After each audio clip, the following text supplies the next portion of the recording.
no, I hit them all. Well, this is about to be fucking crazy. Why were they all in one spot like that? That was insane. I looked over 2 seconds and then there's three abysses going.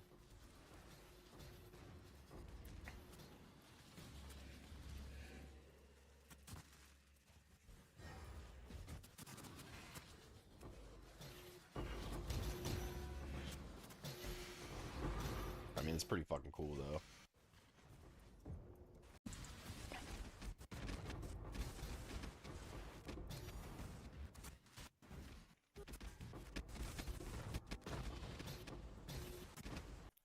All right, we are back. It has been a while since I've made some PoE videos, but here we are. Back in 3.25, I brought to attention the Wisp Scarab and its interaction with Titanic Exiles and how absolutely insane it was, and the community took it to a whole nother level in Freshia, specifically Fubgun, and we took it so far that unfortunately it's been nerfed into the ground, which is highly disappointing to me. I obviously like the rewards of the Wisp Scarab, but specifically I really like the challenging content on this build at slash 18 hours played. I think I was clearing um, Ziggurat on like a 5 divine budget. I really like pushing challenging content, and this new Scarab here, well, it's not new, but they've changed it to be 2 additional modifiers instead of one.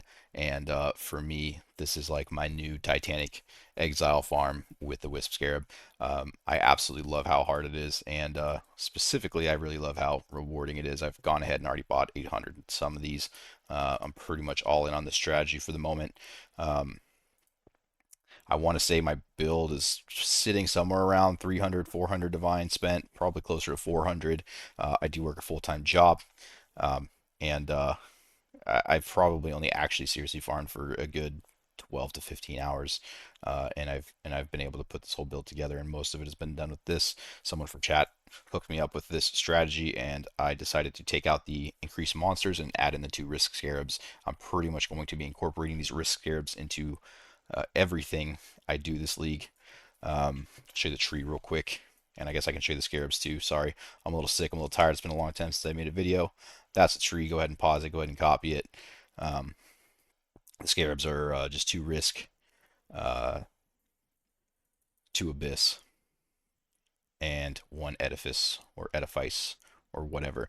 Now this is going to be hyper challenging. If your build cannot handle this, then I would remove this and do the one that adds additional modifiers. I think it's a Scarab of Multitudes. If you're finding this too challenging until you get better gear, you can run that. But if your build can handle it, which not all of them can because you get a lot of random modifiers, um, but if you happen to be playing my build, it can handle everything except for one, which is the monsters do 50% reduced, have 50% reduced attack and cast speed. But you can see our 6 mod goes from a 10, or 6 to a 10 mod. And we'll have a look here at some of the drops you can get from these hordes. It's absolutely insane. You obviously lose the 100% additional monsters at the end, but your hordes just get so insane. The thing that I'm noticing with the strategy is that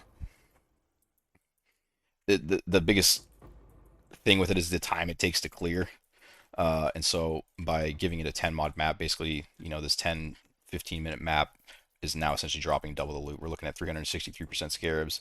Unfortunately, it looks like I rolled maps with the additional mods that I got, which does happen sometimes, but it looks like I rolled some currency as well. These mods can roll, all the good shit, right? It can be currency, it can be scarabs, or sometimes it's maps, but regardless of what it rolls, you're still going to get more quantity, which gets scaled up more by explicit effect. And all in all, it's going to be a hyper challenging, hyper rewarding map. Oh shit, I'm about to lose the mercenary. We don't want that to happen. Everyone lied to me. They said they're invincible, and I built my whole build around it. However, when running challenging content, I have been struggling to keep it up just a little bit. But these things are pretty cheap.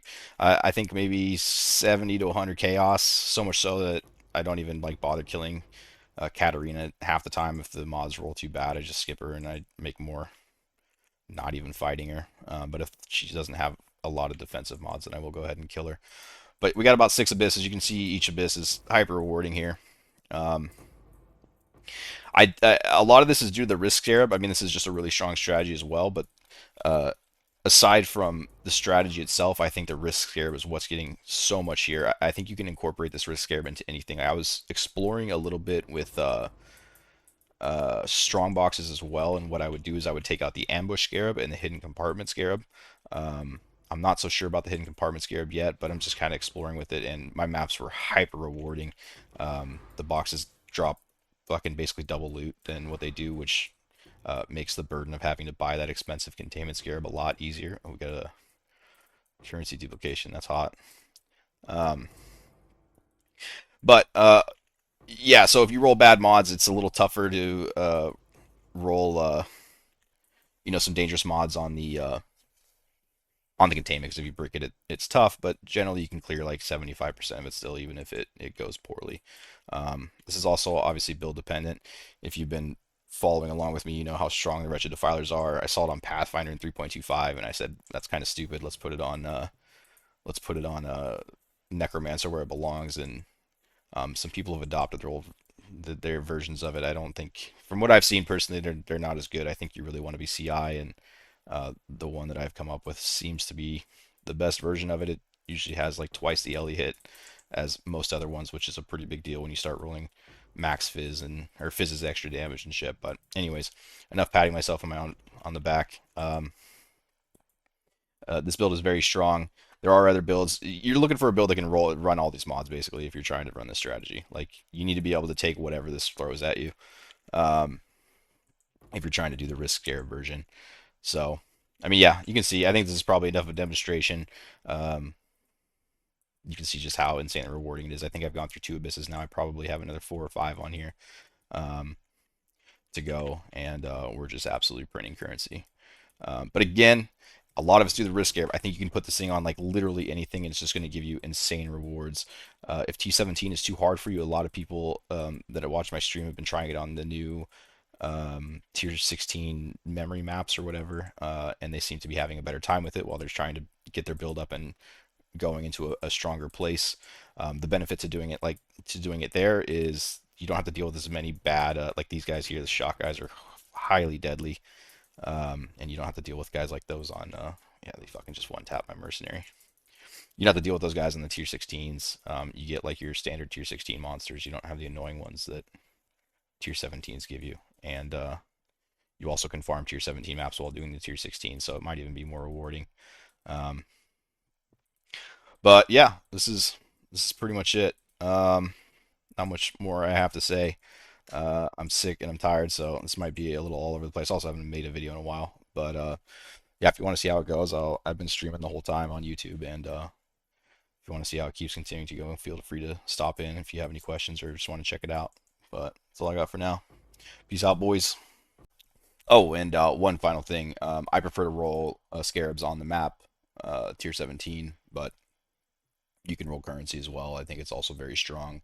I do think scarabs pays a little bit more, but obviously with currency you have the chance for the Hidden Core's Lock and the Mirror of Kalandra.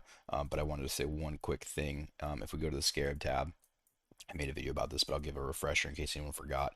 Click on your stash, immediately click on Faustus straight after. You can open the currency exchange. I prefer to sell my scarabs on TFT, but if the percentages drop too low to where they're, if you have to sell for like 80% value or something, then I start self-selling. And the way you do that is you open these both together, and you can actually just control left click these scarabs straight into Faustus, which makes selling them far easier, and you can get maximum value out of them. So obviously not by doing that. You want to put it in for the buy order and not selling it to the buy orders. But yeah, I just wanted to include that in case you were looking for an easier way to sell scarabs. So all right, peace out for real.